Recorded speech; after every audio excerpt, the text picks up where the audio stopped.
Hey there, drowsy historian here. Tonight, you are not a gallant knight or a brilliant court advisor. You're not even one of the interesting corpses history bothered to record. You're a forgettable attendant at the Tudor court, a glorified errand boy in a doublet that smells like damp wool and regret. You spend your days emptying chamber pots, bowing at the wrong time, and hoping no one important notices you exist. Which is unfortunate, because now something very important has noticed you, and it's hungry. Before the fever starts and your lymph nodes swell like overripe fruit, do me one small favour. Leave a comment telling me where you're listening from and what time it is there. I love hearing who's tuning in from around the world. And if you'd like early access to more of these slow, horrible bedtime stories, ad-free audio of the episodes, or just want to support the show, you'll find the Patreon link in the description. But for now, lie back, try to relax, let's begin. You've made it to court. Congratulations. You're not royalty, not even nobility, but someone thought you were useful enough to keep around. Maybe you carry trays, maybe you handle laundry, maybe you just smile at the right time and fetch things for people more important than you. Doesn't really matter. What matters is that you're here now, in the beating, reeking heart of Tudor power. You think that means silk and feasts and eloquence. It doesn't. It means you've entered a place where the floors are rarely scrubbed, the beds crawl with mites, and every whispered conversation carries the stench of fear and spoiled wine. This isn't a palace. It's a compost heap with a throne on top. From a distance, Hampton Court, or Whitehall, looks impressive. Turrets, tapestries, carved stone, a real marvel of the age. Step inside, and reality slaps you in the face. Literally, if you get too close to the wrong noble. The smell hits first, a thick, sour cocktail of sweat, tallow, rotting food, and the faint but persistent note of piss. There's no plumbing. Chamber pots slosh. Servants dump waste into the courtyards and hallways with a shrug. And if you slip on it, well, next time, watch where you step. Or just fall quietly so you don't disturb the lords. That's more important than your hip. Cleanliness is more performance than practice here. The Queen bathes maybe once a month, and only then with heated debate about whether it's healthy to do so. You, of course, are discouraged from bathing at all. The prevailing wisdom says water can seep into your pores and let disease sneak inside, like a ghost with a grudge. So instead, you dry scrub yourself with linen and hope no one notices the lice. You smell like wet hay and desperation, and so does everyone else. The court calls it musk, you call it unbearable, but you don't say that aloud because you like having a job. And your head. The hierarchy is suffocating. Everyone's watching everyone. Every bow must be deep enough. Every word carefully weighed. A glance held too long can ruin your week. Say the wrong thing in the wrong corridor, and suddenly you're sleeping in the stables, if you're lucky.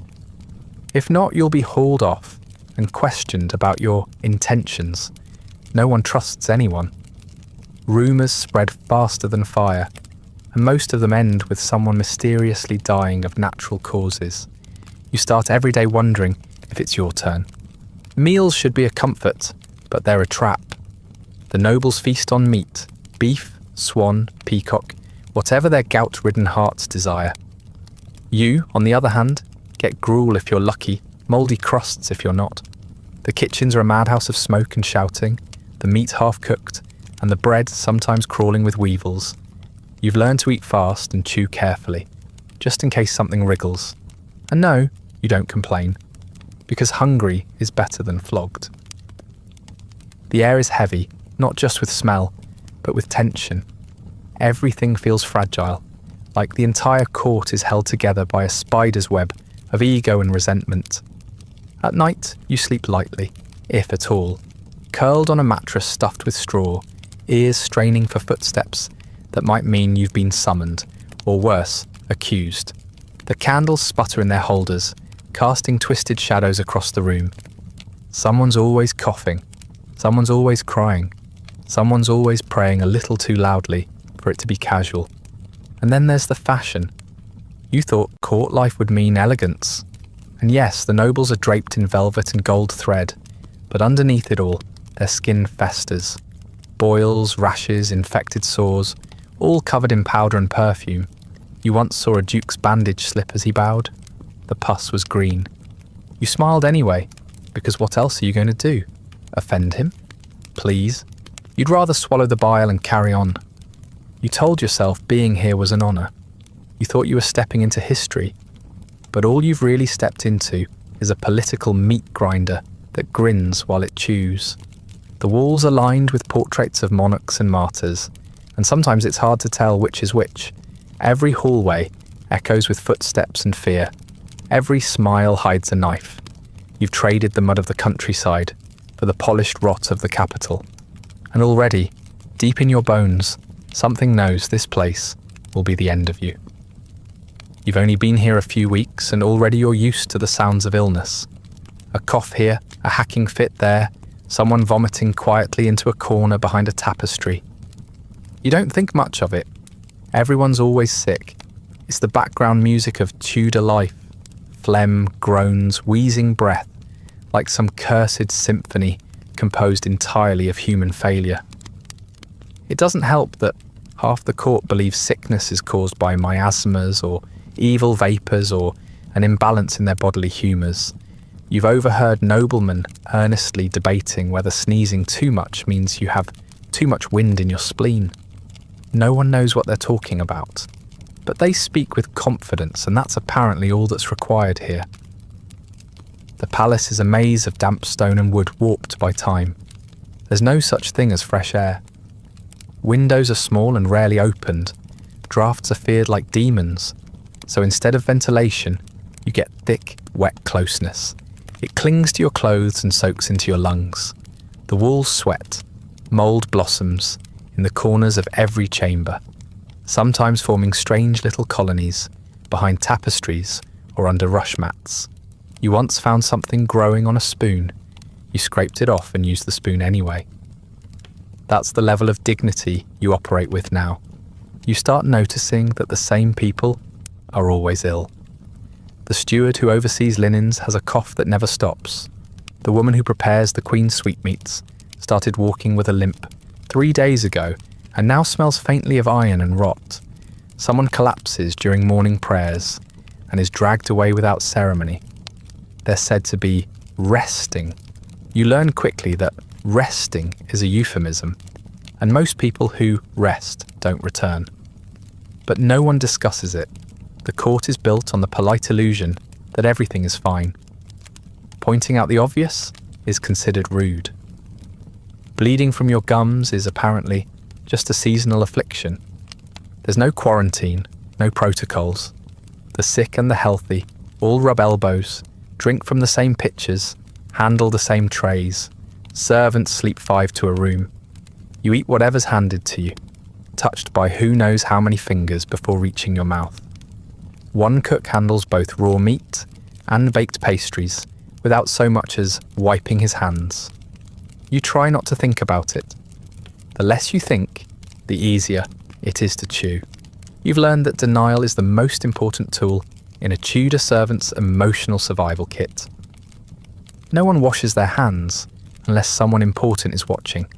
Even then, it's more symbolic than effective.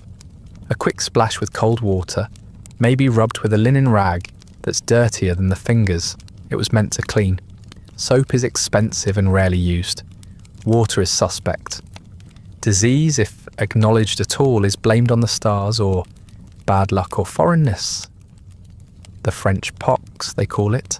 The sweating sickness. The bloody flux. They name the symptoms like omens, never admitting that what's killing them might be living right under their own fingernails. You hear whispers that something is spreading. No one says the word plague, not yet, but the tension in the air thickens like bad pudding. A page boy collapses in the hallway, and the guards poke at him with a stick before dragging him out by the heels.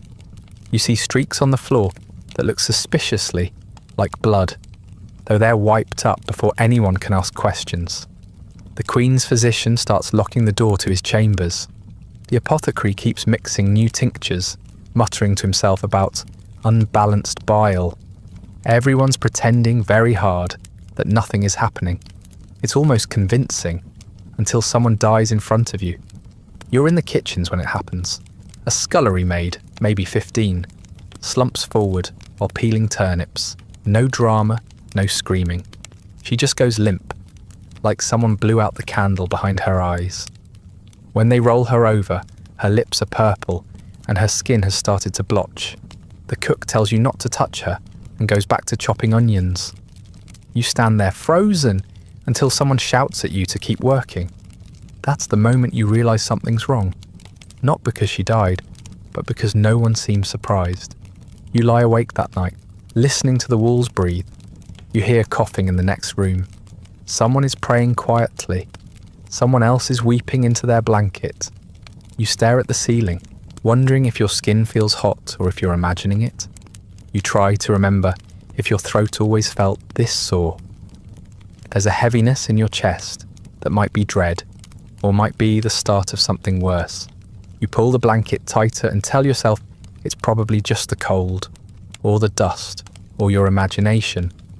But in the pit of your stomach, something begins to churn. Not panic, not yet.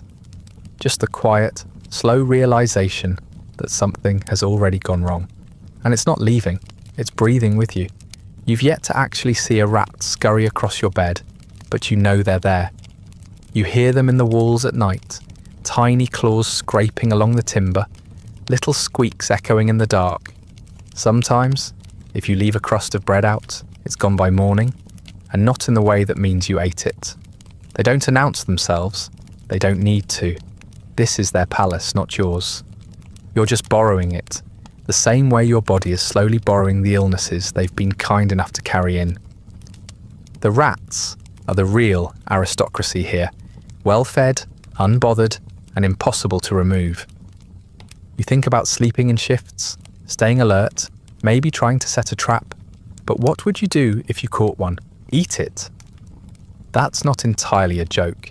You know someone who did, claimed it tasted like greasy goose. He died a week later. Though that might have been unrelated, everything is possibly unrelated, which is the beautiful thing about Tudor medicine. The logic is fluid. If you bleed from your nose, it's because Venus is in retrograde. If your skin peels off, you've angered your liver. You make jokes about it, bitter, desperate little jabs about the humour imbalance in your spleen, but you're not actually joking. You have no idea what's killing people, and neither does anyone else. Meanwhile, the itching never stops. It begins at your ankles where the rush mat ends, and creeps steadily upward. You scratch in your sleep. You scratch while serving drinks. You scratch until your skin flakes under your fingernails, and still the biting continues. Fleas are everywhere, hopping from sleeve to sleeve, like they're making social calls. Lice hide in the seams of your collar. Ticks burrow into the warm, damp parts of you that you try not to think about. You've started pinching your clothes before dressing, hoping to crush whatever horrors are lying in wait. You never get them all. The bedding is worse. You sleep on straw stuffed into linen, changed only when someone dies on it. The sheets are damp and cold, and they smell like breath. No one has ever washed them, not properly. You'd be better off sleeping outside, but that would be seen as suspicious, like you're trying to avoid something. So instead, you lie there each night, marinating in your own filth, scratching until you bleed. You keep telling yourself the bite on your leg is just a gnat, a scratch, a blister from walking too far in tight hose. You avoid looking at it too closely. It's easier that way. One of the older valets tells you to smear vinegar behind your ears. Keeps the vermin away, he says, with a gap-toothed grin and a boil on his cheek that looks ready to burst. You try it. It doesn't help. The vinegar just adds another stench to the daily cocktail of human rot and sour breath. But now you smell like you're trying, and trying is what matters. Trying tells others that you care, that you're clean, that you aren't the one bringing death into the court. That's important because once the finger-pointing begins, no one wants to be the source. You begin to notice other people scratching too, the red marks on their wrists, the way they wince when adjusting their sleeves. You start counting scabs like they're tally marks, tracking how long someone has left. You laugh with the others when someone mentions the bad air, but part of you wonders if there's something worse in the bites, something small, invisible, and angry. Of course, you don't have the vocabulary for bacteria or pathogens, but you have intuition, and your intuition is screaming. There are rumours now that someone in the lower kitchens died after their skin turned black, that a page boy was found with egg-sized swellings in his armpits, that a noblewoman's maid collapsed mid-curtsy and coughed blood across the Queen's floor tiles. You haven't seen any of this firsthand, but the fear is real. You carry it in your spine like a second skeleton. You try not to touch anyone unless you have to. You start sleeping in your day clothes. You avoid shared mugs. None of it will help. You just don't know that yet. Still, you blame the stars, Mercury in retrograde, a curse from the Welsh, an imbalance in your melancholy. Anything but what's right in front of you. You sit on your flea-bitten cot, scratching at a scab that wasn't there yesterday, and pray to a god that hasn't answered anyone lately. You tell yourself it's not that bad. You'll be fine. You're healthy, lucky, not the sort to get sick, but the truth is curled up under your blanket. It's in your seams. It's waiting in your mattress, quiet and hungry, and it never sleeps. It begins, as these things always seem to, with something ordinary. Just a cough, a dry, scratchy tickle at the back of your throat. You clear it once, then again. It doesn't go away. You convince yourself it's the straw in your bedding, or maybe the candle smoke you walked through earlier. Maybe someone was cooking something spiced, and it irritated your lungs. There are 100 little excuses, and you rotate through them all, hoping one will feel right. You tell no one, of course. You don't want to draw attention.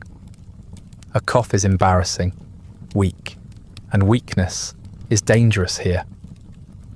By the next morning, your chest feels tight, like someone's tied a rope around your ribs and pulled it snug. Your breath comes slower, heavier. You try not to think about it. You keep working. You smile when spoken to. You lift trays and fetch water and repeat your duties like a ghost walking its usual route. No one notices anything's off, or if they do, they pretend not to. Everyone's pretending all the time. That's the first law of court life. Silence keeps you safe. But your limbs ache now, dull and deep, like the bones inside you have started to rot in place. You try to stretch it out. You tell yourself, it's the weather. It isn't. The fever arrives soon after. It doesn't announce itself with a sudden blaze, but creeps in like a thief, quiet, gradual, greedy. 1 hour you're cold and clammy, teeth chattering as you pour wine. The next you're burning, your skin flushed and slick with sweat, as if you've been caught in the kitchens. You wipe your forehead and your sleeve comes away wet. Still, you say nothing. You don't dare. You've seen what happens to those who admit they're unwell. They disappear, locked in side rooms, isolated behind drawn curtains, taken away under the excuse of rest or precaution. None of them come back. Then the boils begin. Small at first, a lump behind your ear, a swelling on your inner thigh. You try not to touch them, but they itch and burn, and your fingers betray you. The skin is hot, tender, stretched tight like fruit about to split. When you press too hard, they weep. The liquid is thick, yellow, and smells like something that should be buried. You bandage them as best you can, but the wrappings stick. When you peel one off, a patch of skin comes with it. You feel sick. You are sick. But by now, admitting it is as dangerous as the illness itself. Someone suggests you visit the barber surgeon. You laugh, or try to. It comes out as a rasping wheeze. But you go because what else can you do? The barber's room smells of iron and mould. He doesn't look at you so much as glance in your direction, poking at your swelling with a gloved thumb before declaring it, probably, the sweating sickness. Probably. That word does a lot of heavy lifting. He prescribes a poultice of vinegar and rose water along with generous bleeding. You let him do it, of course. You have no choice. You're not a person to him, just another limb to drain, another face to forget. After the bloodletting, your vision swims and your knees barely hold. You crawl back to your quarters and collapse onto your cot, shivering. You try to sleep, but it's a fever dream sleep, tangled and heavy, with flashes of noise and heat, and the sensation of drowning in your own lungs. You wake soaked in sweat. Your mouth so dry it hurts to open. Your tongue feels thick. Your lips are cracked. You try to stand and nearly fall. You crawl to a basin, spit blood into the water, and tell yourself it's nothing. You're still pretending. You're too deep in to stop now.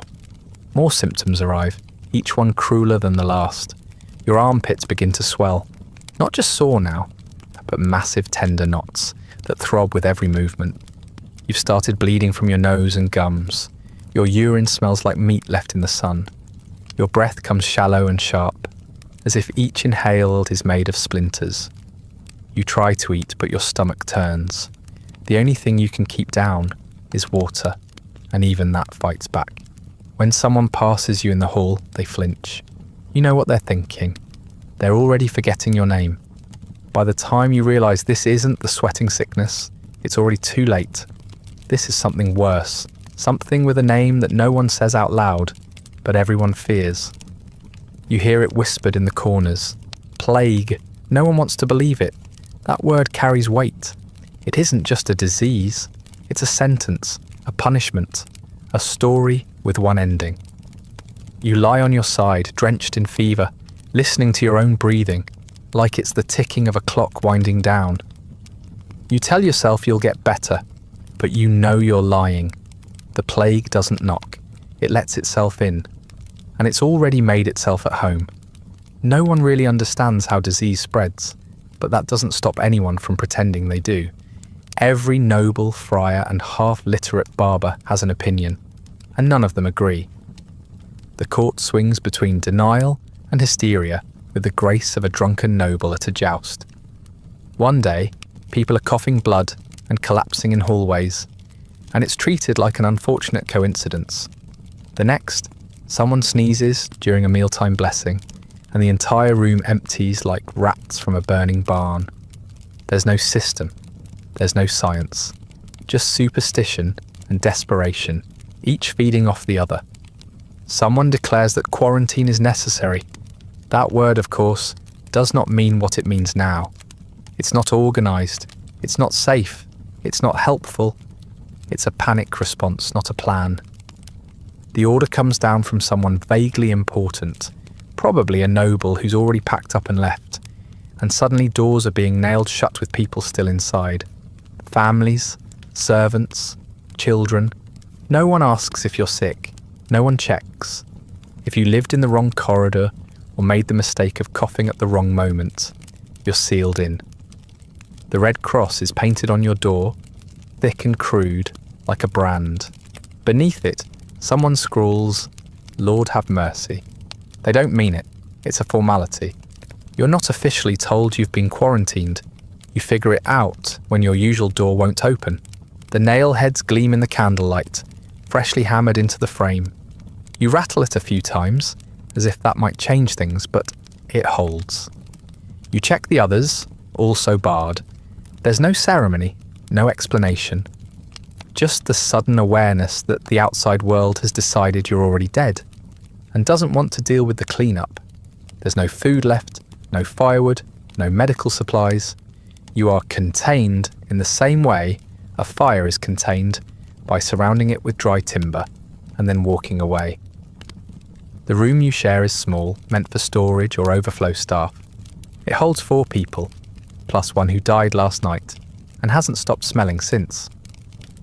There's no proper window, just a narrow slit for air that does nothing to clear the stench. You try to ignore the body, but it's difficult. It slumps in the corner like a forgotten pile of laundry, limbs twisted awkwardly, jaw slightly open, as if mid-sentence.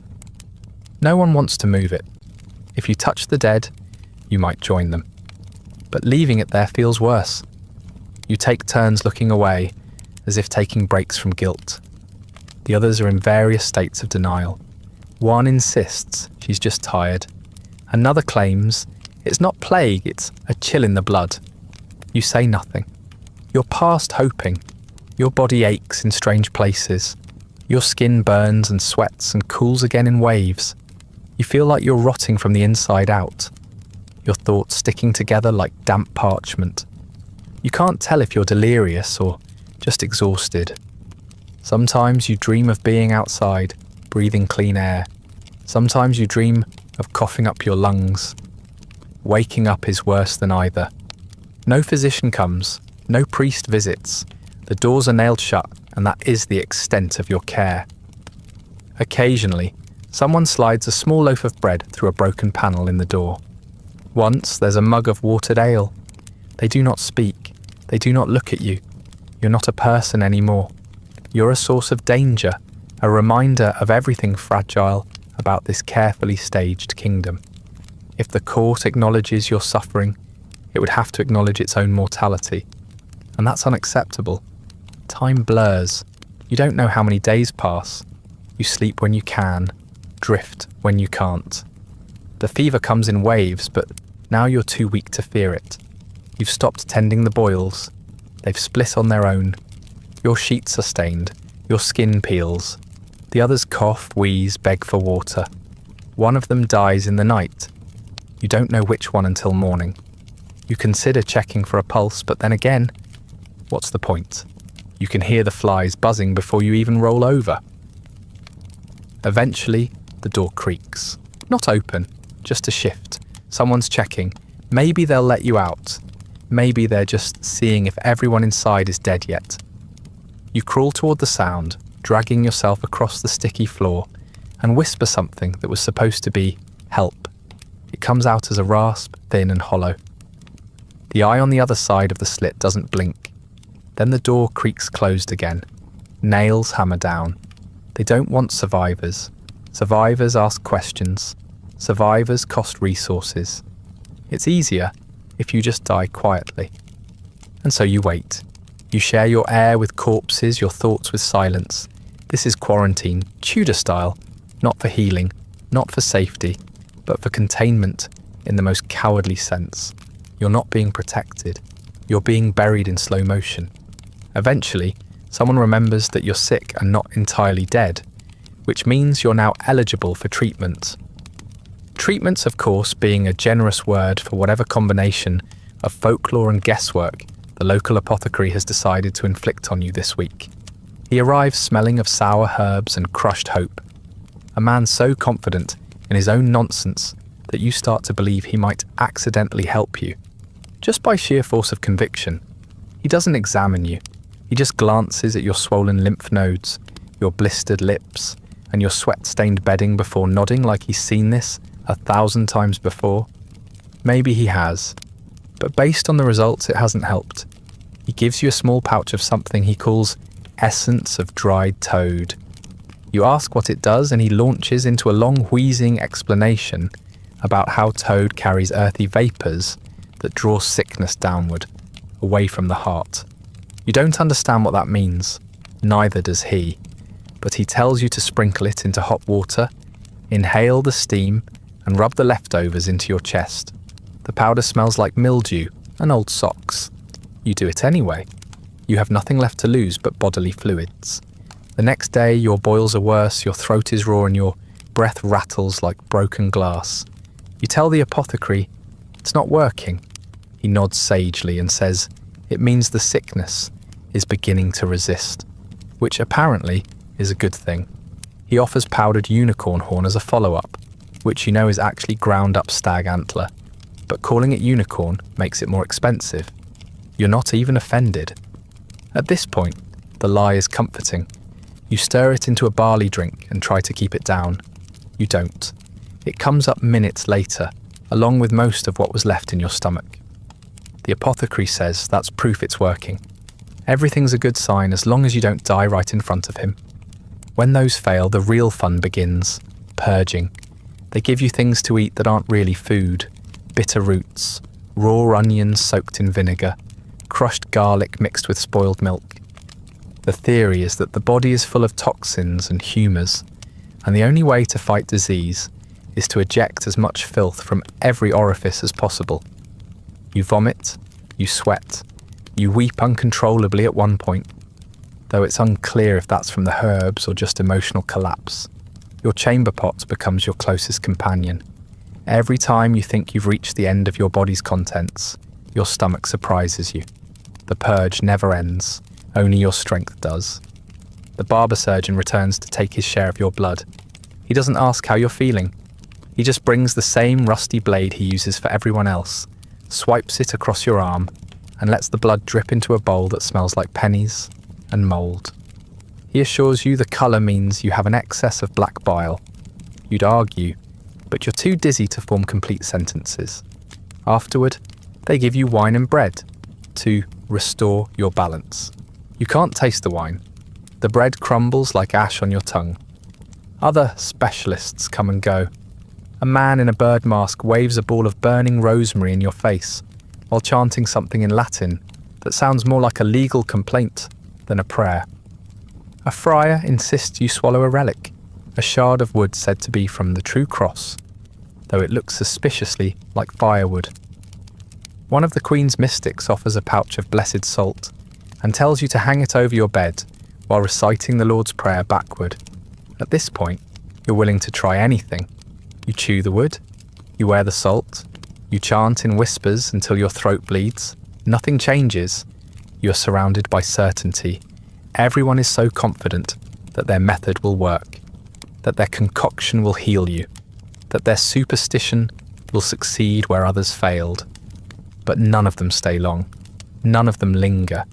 They leave you reeking of garlic, leaking from multiple orifices, and somehow more exhausted than before. None of them have actually survived a plague, of course. They've just watched people die in more creative ways than you've had the energy to imagine. Still, they continue, because admitting they don't know what they're doing would collapse the entire illusion. The illusion that anyone is in control. Eventually, they stop coming. Whether it's because you've grown too quiet or too smelly, you're not sure. They leave behind their powders, their poultices, their false assurances. You're left to rot in a pile of damp rags and spent prayers. The herbs have turned to mush. The tinctures have gone sour. The relics are chewed. The salt has fallen to the floor and been kicked into the corners. You lie there, bloated with failure, wondering if maybe you just weren't pious enough, or perhaps the toad wasn't fresh. You'll never know. That's the magic of Tudor medicine. When it doesn't work, it's always your fault. You don't remember the worst of it, only flashes, the sweating, the heaving, the stench of your own skin sloughing off. You remember the pressure in your armpits, like hot stones packed under your flesh, and the way your jaw locked when the fever peaked. You don't know how long you lay in that bed, days, maybe a week. You half expected to die. In fact, you hoped to by the end. But death, in its usual contrariness, passed you over. When the fever finally broke, you didn't feel relief. You felt nothing. Just wet sheets, stiff limbs, and the sour taste of old breath in your mouth. You'd survived, and you had no idea what to do with that. They let you out 2 days after your fever broke, or more accurately, they unbarred the door, slid in a fresh set of linens, and left without a word. No one checked to see if you were still contagious. No one offered help. You pulled yourself up from the floor, shaking and half naked, and crawled out on hands and knees like something born wrong. The hallway was quiet. Everyone who'd screamed through the walls was gone. Whether they recovered or rotted, you never found out. You're not well. Not really. You shuffle more than walk now. Your muscles feel like waterlogged rope. Every joint clicks when you move, and the smallest chore makes you dizzy. You've lost weight too, not in a flattering way. You're all elbows and shadows, a scarecrow in a servant's uniform, but you're vertical, which is apparently enough to be useful again. There's no official recognition of your survival. No congratulations, no promotion. Just someone shoving a mop back into your hands and telling you to clean the hallway where another one died. You nod, you clean, because the alternative is lying back down and waiting to be mistaken for a corpse. It was only a matter of time. The outer halls were already ruined, the kitchens, the servant quarters, the common areas. But for a while, the royal chambers stood untouched. There were guards at the doors, perfumed cloths over their faces, and orders to keep the filth out. They burned herbs in the thresholds and blessed the air with holy water.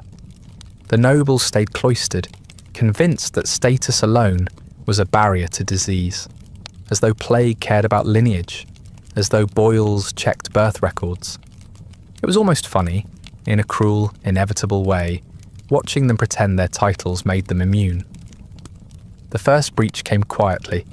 A chambermaid, pale and trembling, collapsed while fluffing pillows in one of the Queen's antechambers. She didn't scream. She just dropped the tray, coughed once, and sat down like her knees had turned to paper. They dragged her out by the wrists, trying not to touch skin, muttering about exhaustion and fainting spells. But you saw the marks under her arms. You saw the blood in her spit. You didn't say anything because what would it change? The damage was already done. She had touched the drapes, the silver, the doorknobs, the Queen's comb. After that, it spread fast. The Queen's physician was the next to fall, the one who swore he could tell the difference between a common cough and contagion. You heard that he began shaking in the middle of a consultation, foam flecking his lips, blood dripping from his nose. He was taken to a side chamber, and no one's seen him since. His assistant tried to take over, but within a day was coughing into his sleeves and mixing the wrong tinctures. A nobleman threw a chalice at his head when he misdiagnosed a boil as mosquito irritation. No one even bothered punishing him for it. The nobles began showing symptoms next. First, the lesser ones, the ones who had still been taking meals with the staff, still trusting that their handkerchiefs and scented oils would keep them safe. Then the ladies, one by one, they vanished from the corridors. A few tried to hide their illness, smearing powder over blisters and perfuming their hair until the stench of rot broke through anyway. One of them passed you in the corridor, smiling tightly. You could see the swelling behind her ear, just above her collar. She knew you saw it. You both kept walking. It wasn't long before there were no clean spaces left. The guest suites were occupied by the dying. The royal bedchambers stank of vinegar and sweat. They tried posting guards, but who would volunteer? Who would stay in the room after the second hour, when the patient began screaming about fire under their skin?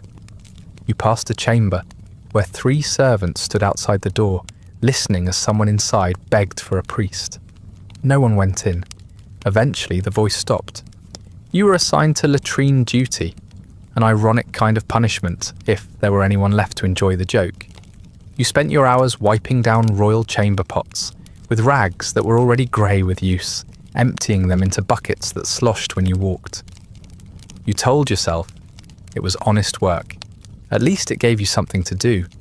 At least it kept you away from the deathbeds, most of the time. But the chamber pots were heavier now, and bloodier. You began to dread what colour you'd find each time you lifted the lid. The Queen herself was still alive. Supposedly, no one saw her anymore, not even the higher-ranked servants. Her rooms were locked from the inside, and her remaining ladies communicated only through notes passed under the door. A tray of food would be left outside, and later returned mostly untouched. You heard someone say she was praying constantly. You heard someone else say she was hallucinating. You didn't believe either, because belief required energy. All you knew was that the door hadn't opened in days, and the hallway outside it now smelled like old meat and wine gone bad. There were no safe corridors. The infection moved like smoke, invisible, choking, inescapable. You'd turn a corner and hear someone coughing before you could retreat. You'd open a door and find a trail of vomit across the tiles, leading somewhere you didn't want to follow. You tried to avoid the worst areas, but the worst areas kept expanding. You marked them in your head like dead zones, adjusting your routes to dodge them, but soon there were too many. The entire court was becoming one giant sealed room, a body bloated and rotting from within. You still tried to work, still wiped surfaces, still carried out waste and folded linens, but you did it with the reflexes of someone being hunted. You flinched at every sound, every cough. Your skin crawled every time your fingers brushed metal or fabric that wasn't your own. You scratched constantly. You stopped breathing through your nose. You started having nightmares about the Queen. Not as a woman, but as a figure behind a locked door, bones draped in silk, eyes wide and glowing in the dark. By then, no one was pretending anymore. There were no more masks, no more ceremonies. The disease had reached the throne room. It had curled its fingers around the edges of power.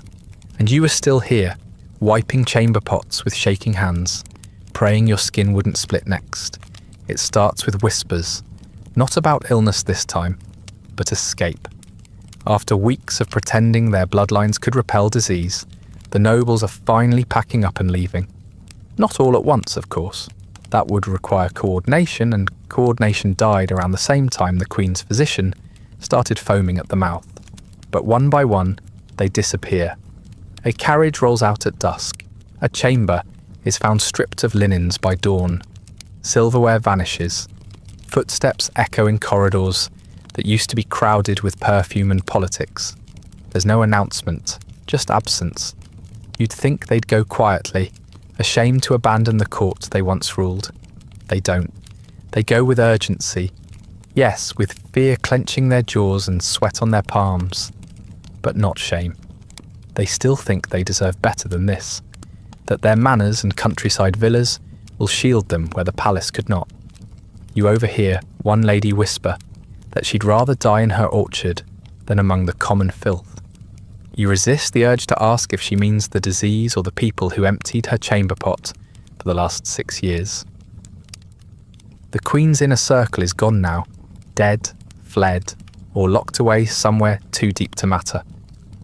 Rumour says she was moved in the night, carried from her sickbed on a litter, veiled and silent.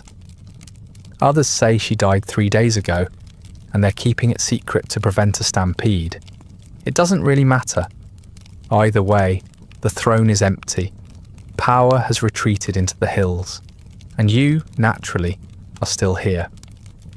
You tell yourself it's because you're loyal. That staying means something, that this place, as hollowed out as it's become, still holds value. But the truth is simpler. You weren't invited to leave. No one summoned you to pack a bag. No one left space in the carriage. You are not part of any noble household. You are not anyone's concern. You remain for the same reason the rats do, because there was no effort to remove you. Those who stay are the ones without options. Servants too lowly to be missed, guards too sick to stand, priests who still think prayers can purify the air. You recognize most of them by face, but not by name. That's how anonymity works here. You're all cogs in a machine that's no longer turning. Some of them still try to do their jobs. A laundress hangs linens on a line, even though the fabric smells like blood. A scribe copies proclamations no one will read. You sweep. Not because it matters, but because the motion keeps your mind from unravelling. It's eerie, watching the court collapse without ceremony. There are no final speeches, no locked gates, no last man out to extinguish the candles. The palace simply empties like a lung. You pass a drawing room and see sunlight on the furniture, everything still in place. Cushions fluffed, wine glasses half full. You can almost believe they're coming back, but you know better. If they return at all, it'll be with masks and servants who weren't here to smell the rot. You should leave too. You tell yourself that sometimes. If you had any sense, you'd be gone already, walking south maybe, toward one of the towns, not yet choked by plague smoke, but your legs are weak. Your chest still aches when you breathe too deep. And part of you doesn't trust the world outside these walls to be any kinder than the one inside. At least here, the enemy is known. Tangible, wearing a familiar face. And besides, the doors are so heavy now, you're not sure you have the strength to open them. You begin to measure time not in days, but in silences. The last time you heard laughter. The last time someone whistled. The last time you heard footsteps other than your own. Each quiet moment stretches longer than the one before it. The court is a body in its final hours, twitching, murmuring, waiting for someone to declare it dead.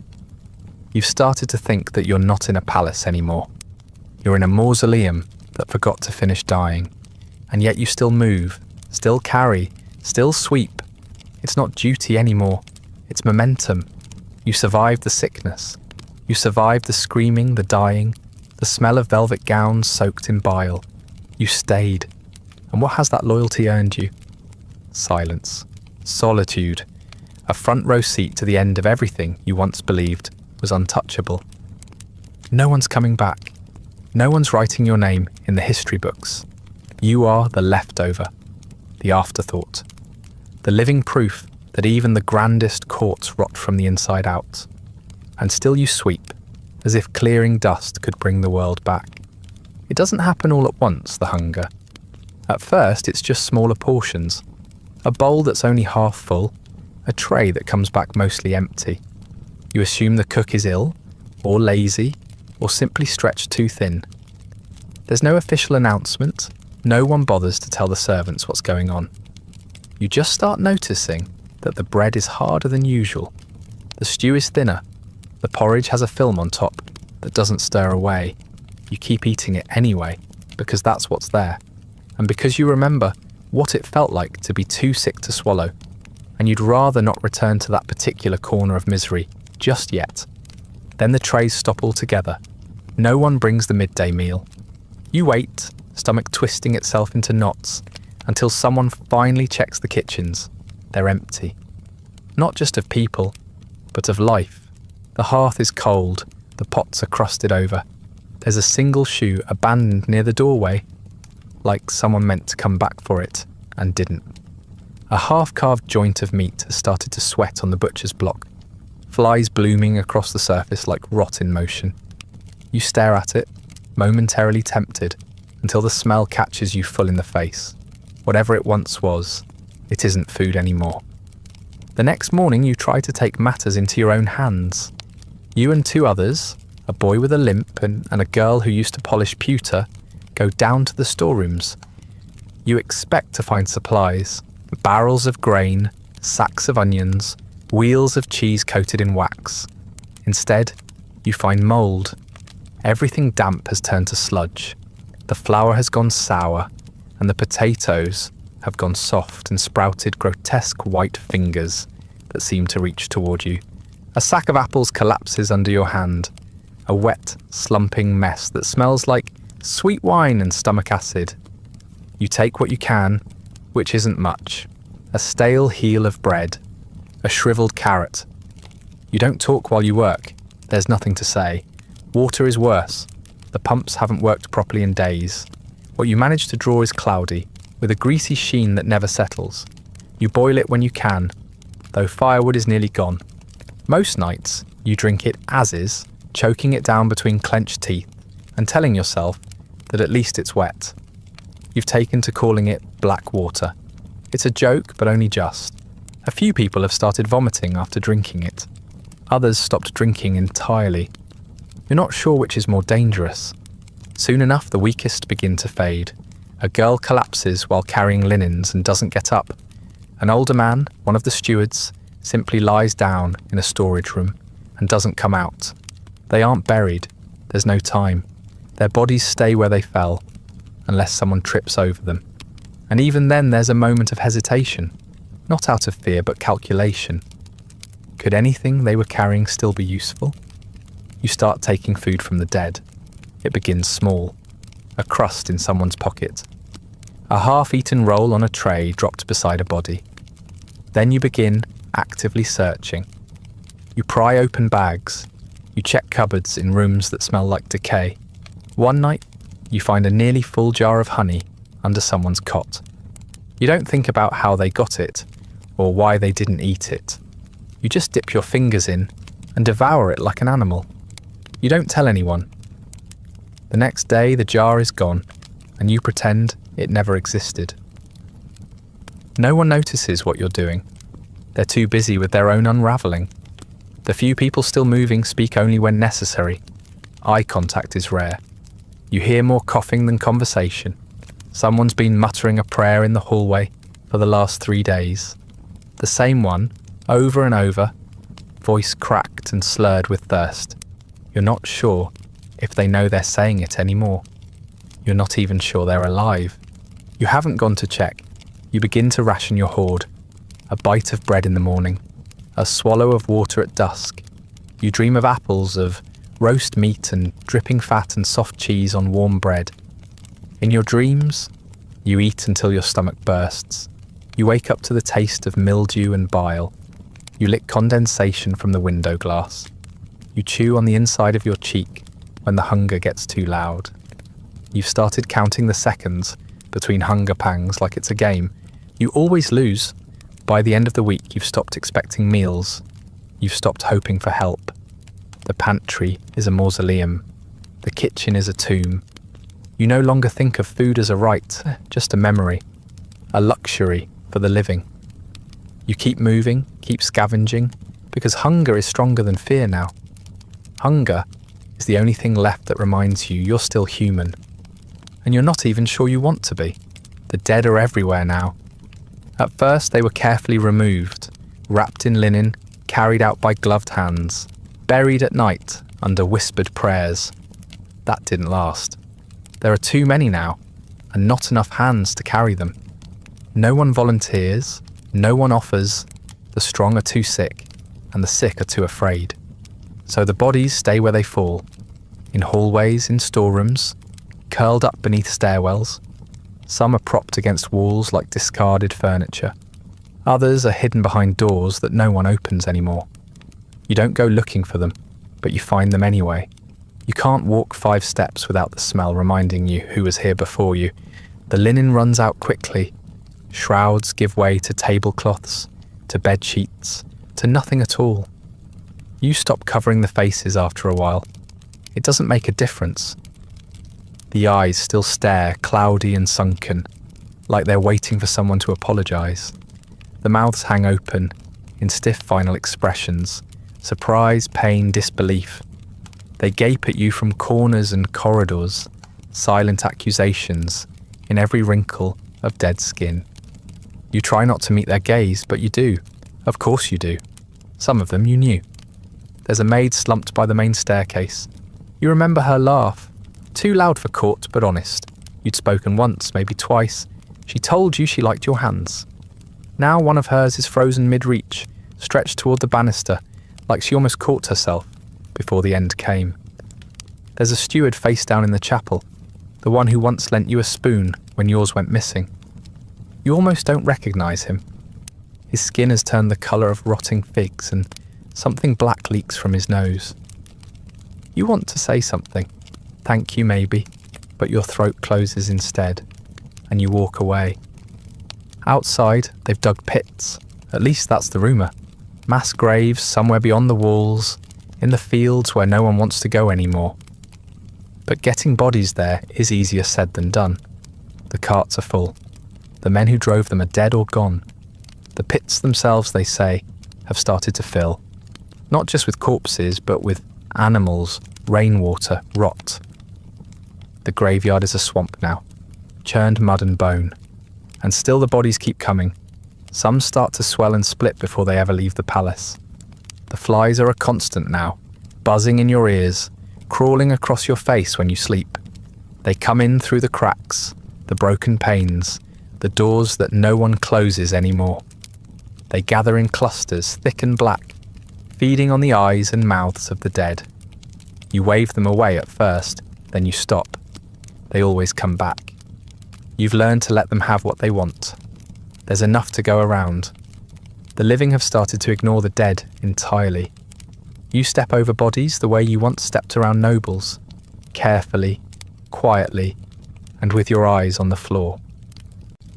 No one wants to admit how quickly it became normal, how easy it was to adapt. You eat next to them, sleep in rooms they died in. You've even taken clothing from a corpse, just once, just a belt. But the shame stuck with you longer than the leather did. You scrubbed your hands raw afterward, though you know it made no difference. There's talk of burning them, the desperate kind of talk, whispered between survivors who haven't eaten in days and still smell smoke that isn't there. Someone even tried once, dragged 3 bodies into the courtyard, piled wood beneath them, struck a flint with shaking hands. But the wood was too wet and the bodies too far gone. They smouldered more than burned. The stench rolled through the halls for 2 days, thick and oily, coating your tongue in the taste of spoiled meat and old blood. No one tried again after that. Sometimes, in the quieter moments, you wonder how many bodies it would take before the palace stops echoing. If the dead could fill the halls so completely that the building itself would choke and fall silent. You think about the weight of them, the sheer number. How many have fallen? How many are still waiting to fall? You count sometimes, not out loud, just in your head. 1 near the chapel, 2 in the pantry, 3 under the stairs. You lose track after 10. Not because you forget, but because they keep moving in your mind, overlapping, blurring together. You don't feel fear anymore, or sadness. What you feel is fatigue, the kind that settles deep in your marrow, making every step feel like betrayal. You're tired of death, tired of looking at it, tired of smelling it, tired of pretending you don't care. But you do, you care too much. That's the problem. You care enough to remember their names, their faces, the last thing they said. And that's what haunts you more than anything. Not the dead, the remembering. You think you'll adjust, that at some point your nose will stop noticing it. The way a miller stops smelling flour, or a tanner no longer flinches at boiling hides. But it never happens. The stink doesn't fade. If anything, it sharpens, seeps deeper, evolves. It's not just the scent of death anymore. It's the scent of everything that came before it. The unwashed bodies, the soured food, the stagnant water.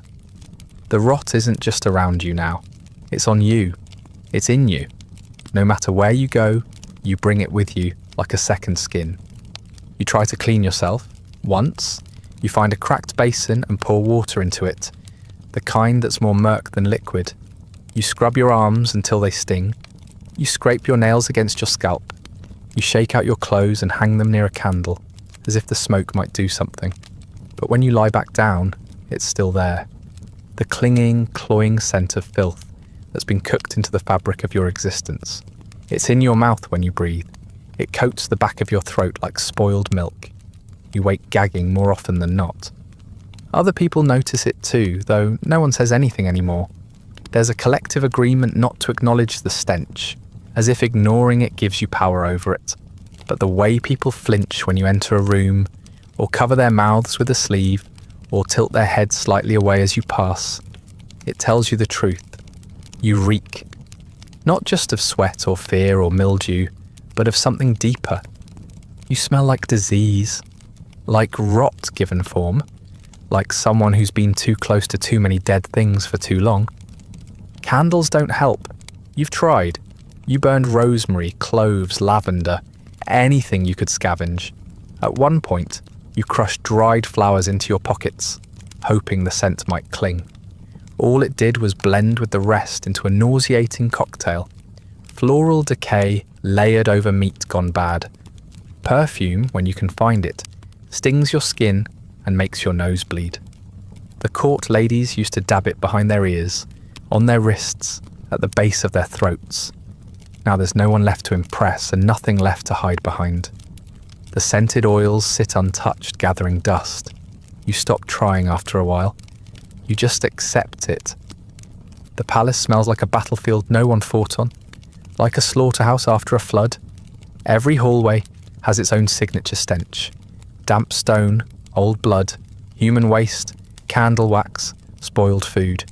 You can tell where you are with your eyes closed. The chapel smells of mildew and incense and something metallic you don't want to name. The kitchens reek of grease turned sour and meat that melted instead of rotted. The great hall smells hollow, as if emptiness had a scent. You walk through them like a blind man, through familiar streets, led by the nose alone. Even the air feels thick now. You breathe shallowly without meaning to, your body trying to filter the filth through half-clenched teeth. You've begun holding your breath when you enter certain rooms. Not out of fear of infection anymore, that ship sailed long ago, but because you can't stand the memory each inhale drags with it. That smell by the west staircase?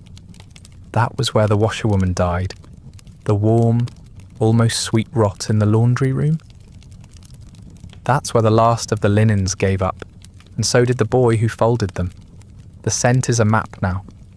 You know exactly where the worst moments happened, and you can't avoid them. Worse than the smell itself is the way it lingers. You'll be walking through an empty hall and something will drift up. A whiff of bile or scorched hair or something that smells like teeth, and you'll gag, suddenly and violently. You look around half expecting to see a body. Sometimes there is one. Sometimes it's just your brain playing back a scent it hasn't finished processing.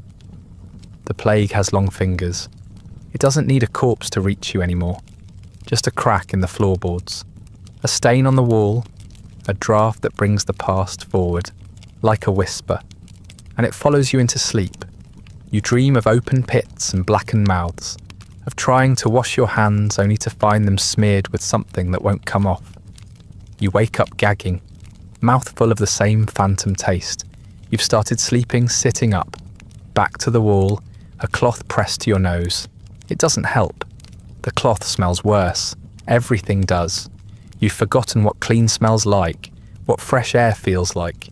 Even if the plague left tomorrow, you don't think you'd notice. Not by scent, not anymore. This is who you are now. Not just a survivor, but a carrier. Not of disease, but of its aftertaste. You are what the court smells like when everything else has died. And it doesn't wash off. When the physicians failed and the nobles fled, all that remained was prayer. Or at least the version of it that survives when fear eats through reason. The chapel filled again. Not with hymns, but with wailing. People you'd never seen kneel before began clutching the altar rails and begging forgiveness for sins they couldn't even name. Servants, guards, scribes, all pressing their foreheads to cold stone as if proximity to a holy surface might save them. No one led these prayers. No one needed to. Panic is its own kind of religion. A friar took up residence in the centre aisle. You don't know his name. He never gave it. He walked in barefoot, ragged robes streaked with mud, and something darker. He carried a wooden whip, and every hour on the hour he lashed his back until the flesh split. You watched it happen. The sound was worse than the sight, each crack of wood against skin echoing down the marble corridor like a drumbeat. He shouted between blows, declaring the plague to be punishment for vanity, for pride, for silk dresses and painted cheeks. It might have been ridiculous if his back hadn't looked like raw meat. Others joined him. A small crowd of self-flagellants began marching through the palace, once a day, chanting and bleeding, their feet leaving rust-coloured footprints on the stone. They sang psalms in a low dirge-like tone, voices cracked and trembling. You heard one of them accuse a scullery maid of bringing the plague upon them all, because she once smiled at a nobleman. She denied it. The next morning, she was gone. You never saw her body, but you did see the blood on the floor outside her room. That felt like answer enough. Accusations became currency. A priest claimed the Queen's illness was the result of sorcery. Not disease, but a curse placed on her by jealous women, or, depending on the day, foreign infiltrators. He said her survival depended on rooting out the wicked. People listened. When logic dies, suspicion takes its place. Someone pointed at a mute boy who'd never spoken a word and called him a devil's spy. He was beaten so badly he couldn't walk, though he made no sound even then. You brought him water. He didn't drink it. He died the next morning, eyes wide, still silent. Eventually, someone accused you. You don't know who. It could have been anyone. A passing servant, a desperate survivor looking to redirect blame, or just someone who didn't like the way you moved through the halls. You found the marks scratched onto your door, in charcoal, a crude sigil, meant to ward off your supposed evil. For a moment, you were afraid. Then you laughed. Not because it was funny, but because it was the only thing left to do. There's a strange freedom in being feared by people who are already dying. They can't hurt you worse than life already has. You tried to confess once, not out of guilt, but desperation. It seemed like the thing to do, a last ritual before the inevitable. You waited outside the chapel, where a single priest still sat, thin as a scarecrow, eyes sunken into his skull. When your turn came, he didn't even lift his head. He mumbled something about absolution and waved a hand weakly in your direction. You whispered a sin into the air anyway. He didn't respond. By the time the next person approached, he'd slid sideways off the bench. He never got up again. The relics are still there. The chalices, the robes, the fragments of saints' bones in silver cases, but they've lost whatever meaning they once held. People still light candles, but they don't pray with words anymore. They just sit, waiting. The chapel has become less of a sanctuary and more of a waiting room for the damned. Some go to sleep there and never wake up. Others sit and rock slowly, murmuring the Lord's Prayer under their breath. Not out of hope, but out of habit. You've started doing it too, though you can't remember why. The rhythm helps, even if the meaning doesn't. You watch the friar bleed. You watch people die on altars that were supposed to be sacred. You hear screams in the distance, followed by silence, and you no longer wonder what they meant. You think of all the sermons you were forced to sit through in your youth, the ones about mercy and justice and divine order, and you wonder if the priests actually believed a word of it. If they did, they're quiet about it now. Faith hasn't saved anyone here. Prayer hasn't stopped the bleeding. The crosses have splinters. The candles stink of tallow. The psalms sound like mourning songs now, and even those are going quiet. What remains isn't religion, it's ritual, empty, bitter and tired, just like everything else. You don't remember the last time you ate a real meal, not a scrap of crust or a stolen spoonful of gruel, but a full, warm, intentional meal. You think there was meat. You think there was bread that didn't crack your teeth, but the memory is fuzzy, like something someone told you about, rather than something you lived. You're not even sure when you stopped being hungry. Hunger has been replaced by something colder, an emptiness so deep it doesn't even grumble anymore. Your stomach has given up complaining. It simply waits in silence, same as the rest of you. The court musicians are dead. You didn't see them go, but one day the music just stopped. No lute in the evening, no harpsichord echoing down the corridors, no singers warming their voices before a banquet. The silence hit harder than expected. It's not just the lack of sound, it's what the absence represents. You used to roll your eyes at their performances.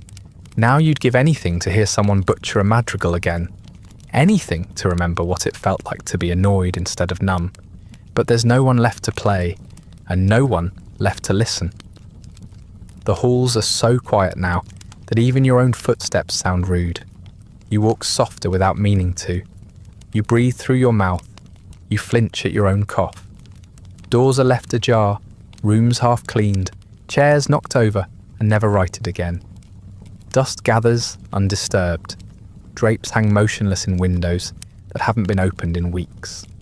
Light filters in sometimes, soft, grey, directionless. But even that feels like an intrusion. Like the sun has gotten too close to something it shouldn't see. You used to check on people. You used to knock softly on doors, call names in the dark, peek in on sleeping figures to see if they were still breathing. You don't anymore. The last few times you did, they weren't. One was a girl who'd shared your broom closet.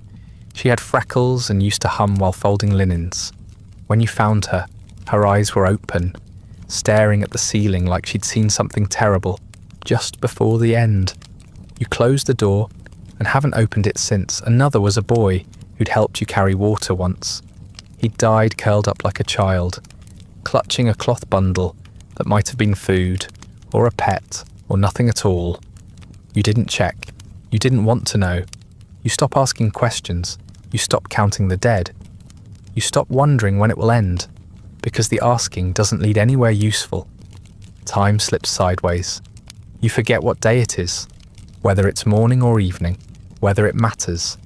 You sleep when your body gives out and wake when it stirs, but neither feels much different. You start to speak less.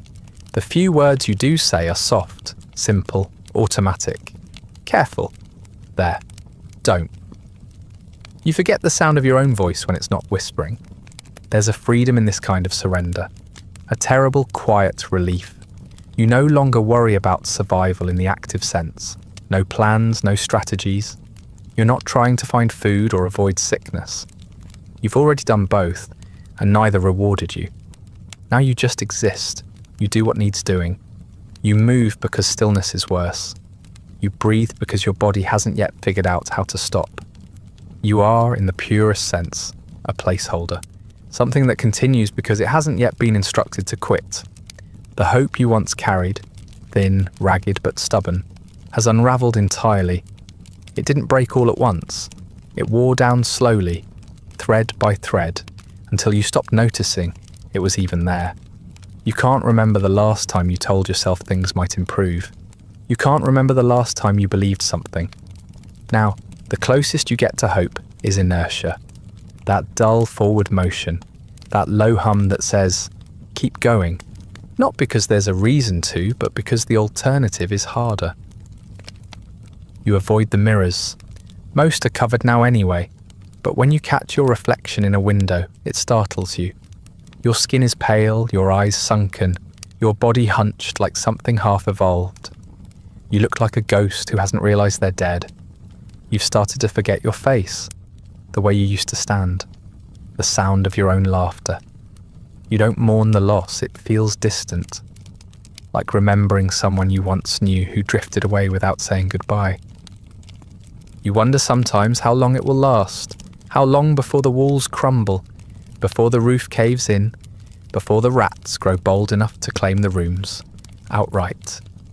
But those thoughts come and go like clouds, present for a moment, then gone, leaving only the stillness behind. You don't pray anymore. You don't curse, you don't plead or shout. You just keep going, step by step, through empty rooms that remember more than you do. And somewhere beneath all that silence, something else is starting to forget. You wake up to silence, not the kind you've grown used to. The muffled quiet of people tiptoeing, of breath held behind locked doors, but something deeper, heavier. This silence has weight to it. It feels like the building itself is holding its breath. You sit up slowly, bones stiff back, aching from another night, spent on a mattress that should have been replaced weeks ago. You listen for the usual sounds, coughing down the hall, footsteps outside your door, the low groan of someone trying to move their body toward another meaningless task. Nothing comes. You call out once just to test it, a name though you don't even know whose. The sound dies in the air like it's been smothered.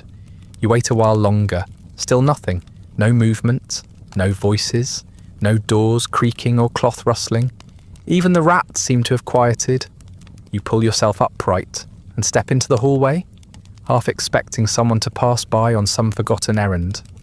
But the corridor is empty, dust thick enough under your bare feet to record every step.